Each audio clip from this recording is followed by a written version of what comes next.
Prologue. Miami, Florida. 6:47 p.m. The sun sank into the Atlantic, dragging streaks of amber burnt gold down with it. He lay on the beach bed with his arms folded behind his head, the warm salt breeze brushing through his well-kept hair and white beard.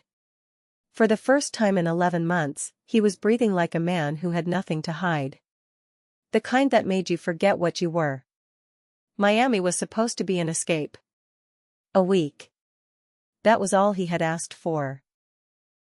7 days where he was nobody. No rank. No clearance level.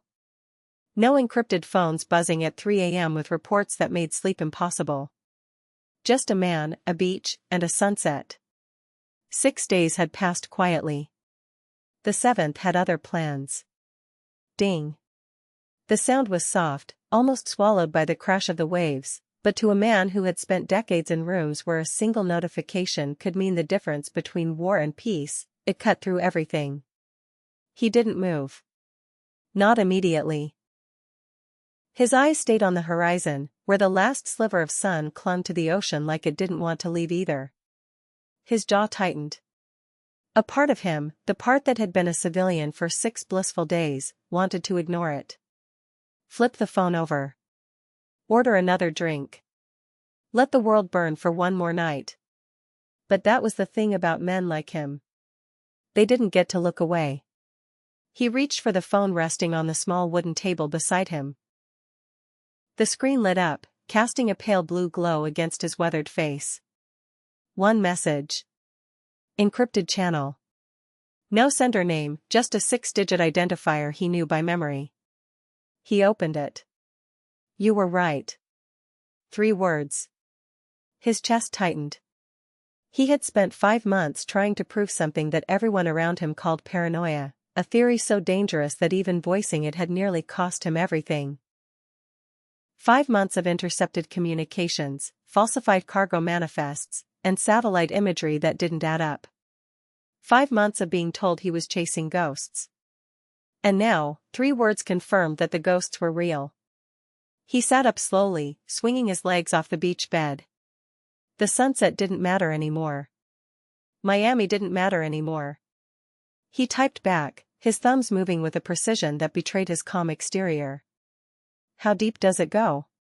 The reply came in seconds. He wasn't surprised, the man on the other end never wasted time. Deep enough that we can't touch it from the outside. Their main base is fortified, not just physically. Lahore has layers we didn't anticipate. Star Industries has people everywhere. Government. Military. Intelligence. If we move officially, they'll know before we finish the paperwork. He stared at the screen. The waves were louder now, or maybe the world had just gotten quieter. Then we don't move officially, he typed. A pause. Longer this time. The cursor blinked. Then. I've already thought about that. I've chosen 3. All from Pakistan. All with the right skill sets. All with backgrounds clean enough to pass stars vetting but dirty enough to be believable. His eyes narrowed. 3 is a small number for something this size. 3 is the only number that works. Any more and we risk exposure. Any less and we risk failure. These 3 can get inside. They can become part of it. But they need to be briefed, and not by me. They need to hear it from you.